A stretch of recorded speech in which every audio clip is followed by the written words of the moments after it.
Atenção! Vai começar agora uma teleaula de ensaios de materiais do curso profissionalizante. Este módulo tem um total de 25 aulas. Hoje, você vai assistir a teleaula número 17.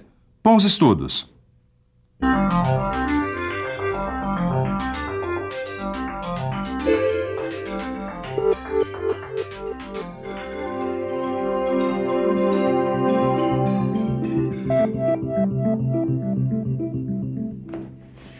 Oi, Ed, tudo bem?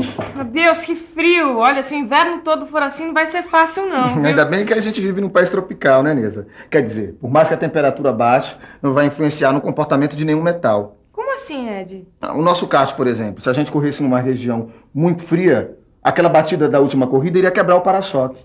O que eu tô querendo dizer é que a temperatura influencia muito na resistência de alguns materiais ao impacto. E é isso que a gente vai ver na teleaula de hoje. Na teleaula de hoje, você vai ver como é a temperatura de transição e conhecer o seu gráfico. Vai saber como são os fatores que influenciam a temperatura de transição e vai ver como se faz o resfriamento do corpo de prova. Edgar, quer ver uma coisa?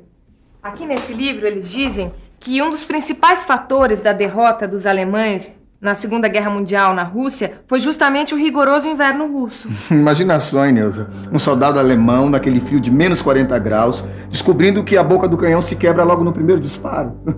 Edgar, vamos logo, porque eu tô sentindo que a teleaula de hoje vai ser quente. Eu acho que vai ser fria, viu, Neuza? Se segura que a nossa teleaula tá começando.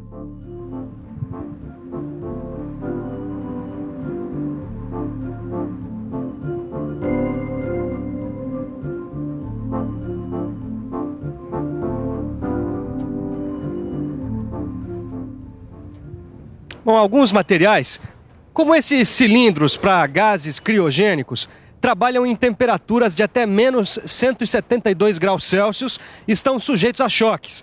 Por isso eles passam por um ensaio de impacto. É claro que esse ensaio de impacto vai ser realizado em baixas temperaturas, que é a condição em que o material vai trabalhar. Bom, no ensaio de impacto existe uma faixa de temperatura onde a energia absorvida pelo corpo cai apreciavelmente. E essa faixa de temperatura é chamada de temperatura de transição, que é o que o engenheiro Alfredo vai explicar para a gente agora. Alfredo, afinal, o que é a temperatura de transição? É a temperatura em que ocorre uma mudança no caráter da ruptura do material. Quer dizer, um material dúctil, na temperatura de transição, apresenta um comportamento frágil. Muito bem, Caio. Para você entender direitinho essa história da temperatura de transição, é preciso a gente ver que um pedaço de aço como esse, que absorve 17 joules de energia de impacto em temperatura ambiente, ele passa a absorver 3 joules em baixa temperatura. Ué, como assim, Silva? Pensa o seguinte, um aço absorve 17 joules de energia de impacto a 25 graus Celsius, que é mais ou menos a temperatura ambiente. Quando a temperatura desce a menos 23 graus, o valor da energia absorvida é pouco alterado, atingindo a 16 joules. Mas este valor cai para 3 joules na temperatura de menos 26 graus Celsius. Como essa passagem não é repentina, na maioria dos casos ela é chamada de faixa de temperatura de transição. E é aí que a gente tem que ficar por dentro.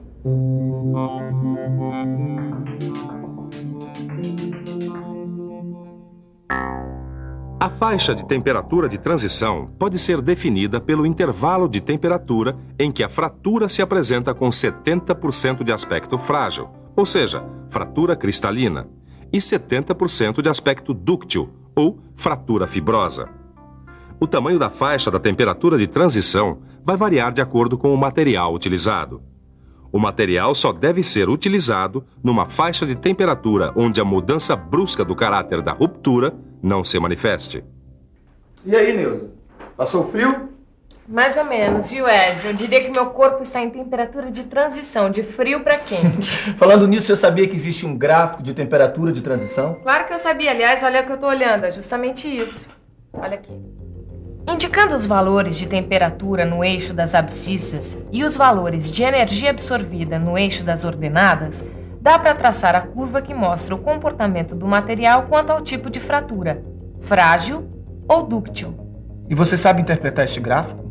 Olha, A temperatura T1 corresponde à fratura 70% dúctil e 30% frágil. A temperatura T3 corresponde à fratura 30% dúctil e 70% frágil.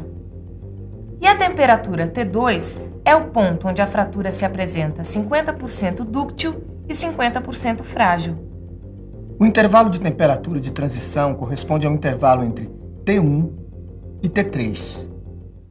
Os metais que apresentam estrutura cristalina CFC, como o cobre, o alumínio, o níquel e o aço inoxidável austenítico, não apresentam temperatura de transição, quer dizer, os valores de impacto não são influenciados pela temperatura. Por isso, esses materiais são indicados para trabalhos de baixíssimas temperaturas.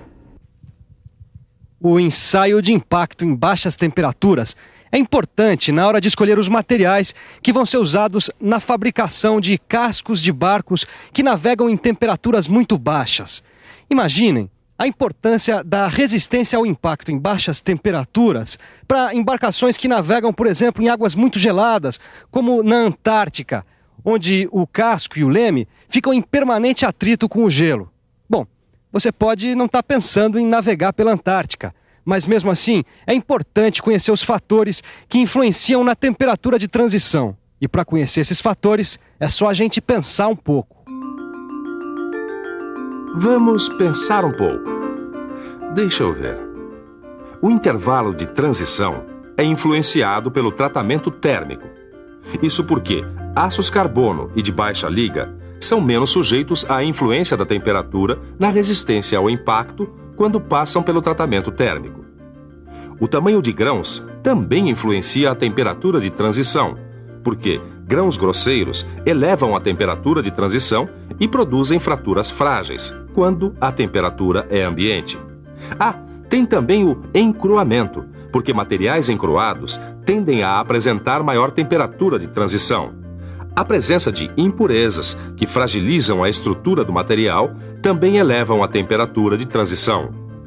A adição de elementos de liga, como o níquel, tende a melhorar a resistência ao impacto. Um mesmo aço, produzido por processos de fabricação diferentes, terá temperaturas de transição diferentes.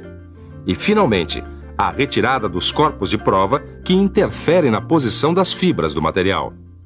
A retirada dos corpos de prova nos produtos siderúrgicos é especificada por normas internacionais.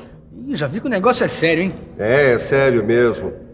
A região de onde eles são tirados e a posição do entalhe são de fundamental importância nos resultados obtidos durante o ensaio.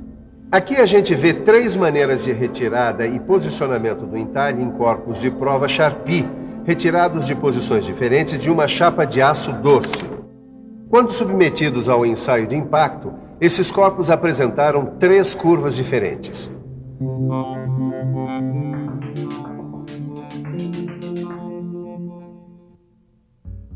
No corpo de prova A, o entalhe está transversal às fibras do material. Por isso, a curva mostra que esse foi o corpo de prova que apresentou a maior quantidade de energia absorvida. No corpo de prova C, o entalhe está no sentido da fibra e favorece o cisalhamento. Por isso, a absorção de energia foi a pior possível. O corpo de prova B também apresenta entalhe transversal, mas o entalhe atravessa o núcleo da chapa e corta todas as fibras transversalmente. A curva, então, está numa situação intermediária. Essa relação entre as curvas do gráfico permanece constante qualquer que seja a temperatura do ensaio. Edgar, para o ensaio de impacto a baixas temperaturas dar certo, o corpo de prova tem que estar gelado? Eu acho que sim, viu, Nilson? É bem gelado, viu? Mas pra gente entender como isso funciona, a gente tem que ver como é feito o resfriamento no corpo de prova. Bom, então para isso é bom a gente ficar de olho no ensaio.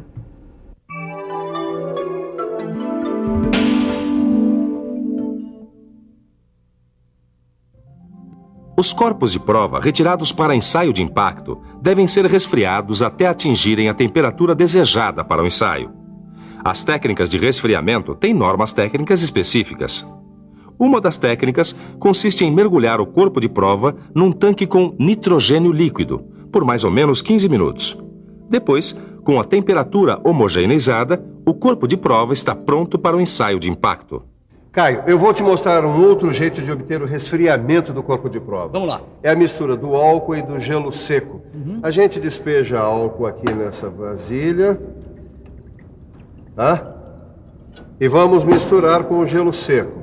Pois bem, essa mistura vai permitir que nós consigamos temperaturas de até 70 graus Celsius abaixo de zero. Pô, fácil, né, Silvão?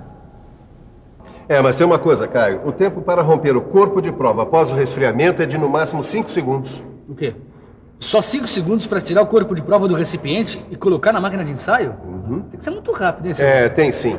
Por causa da grande dispersão dos resultados nos ensaios, o ensaio de impacto comum não pode ser aplicado nos projetos de engenharia estrutural. E se você quiser conhecer outros tipos de ensaio de impacto desenvolvidos para isso e ficar atualizado, consulte os livros técnicos que existem sobre o assunto. Muito bem, e agora vamos à revisão. E atenção, se liga aí que é hora da revisão. Na teleaula de hoje você conheceu a temperatura de transição. Viu como se faz a interpretação do gráfico de temperatura de transição. Viu que os fatores que influenciam na temperatura de transição são o tratamento térmico, o tamanho dos grãos, o encruamento, as impurezas, os elementos de liga, os processos de fabricação e a retirada do corpo de prova. E, finalmente, viu como se faz o resfriamento do corpo de provas. Hoje você viu a última teleaula sobre o conjunto de ensaios classificados como destrutivos. A partir da próxima teleaula você vai conhecer os ensaios chamados não destrutivos. Essa é a hora certinha para você revisar todos os ensaios que viu até aqui e resolver os exercícios. Até a próxima!